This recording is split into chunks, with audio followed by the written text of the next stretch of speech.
ఇక Delhi liquor scam అనేది ఓ కట్టు కథ అన్నారు మాజీ సీఎం కేసీఆర్. ఈ కల్పిత కథను మోదీ సృష్టించారని ఆయన ఆరోపించారు. ఈ కేసుతో తన కూతురు కవితకు సంబంధమే లేదన్నారు కేసీఆర్. ఈ డొల్ల కేసు నుంచి కవిత కడిగిన ముత్యం అలా బయటకు వస్తారన్నారు మాజీ సీఎం. బీఆర్ఎస్కి అతిపెద్ద ఝలక్ ఏంటి అని అంటే లిక్కర్ స్కామ్లో స్వయంగా మీ కుమార్తె అరెస్ట్ కావడం. లిక్కర్ స్కామ్లో తన ఇన్వాల్వ్మెంట్ ఎంతవరకు ఉంది, మీకు ఎంతవరకు సమాచారం దీనికి సంబంధించింది? నేను ఒక్కడే చెప్తున్నాను, ఆ లిక్కర్ స్కామే బోగస్.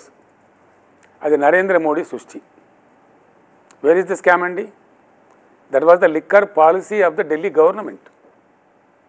అన్ని రాష్ట్ర ప్రభుత్వాలు కూడా ఉంటాయి, అందరూ చేస్తారు. How it is a scam ఒకటి. రెండవది, అసలు నా కూతురు ముత్యంలాగా బయటకు వస్తుంది, మీరు కూడా పోతారు, కడిగిన ముత్యంలాగా. ఆమెకు సంబంధం లేదు, ఆమెకేం తెలియదు, ఏమాత్రం సంబంధం లేదు. ఆమెను మొట్టమొదలేమో విట్నెస్ కింద అని సిబిఐ వాళ్ళు వచ్చింది, ఇలా అపరాధి అంటున్నారు. What is this? That it self is indicating. 3 సంవత్సరాల నుంచి అదే ప్రశ్న, ఇంకో ప్రశ్న లేదు. ఎక్కడ ఒక రూపాయి రికవరీ లేదు. ఢిల్లీ ముఖ్యమంత్రిని తీసుకుపోయి జైల్లో పెట్టినారు. అది నియంతృత్వానికి పరాకాష్ట. ఒక ముఖ్యమంత్రికి బెయిల్ ఇయ్యారా అండి? ముఖ్యమంత్రి పారిపోతాడా?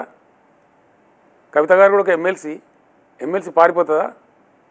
బెయిల్ ఇవ్వకుండా ముఖ్యమంత్రులకు కానీ, ఎమ్మెల్యేలకు కానీ, ఎంపీలకు కానీ బెయిల్ ఇవ్వకుండా జైల్లో పెట్టడం ఏంటంటే సంవత్సరాల తరబడి, నెలల తరబడి. What is this? What is happening in this country?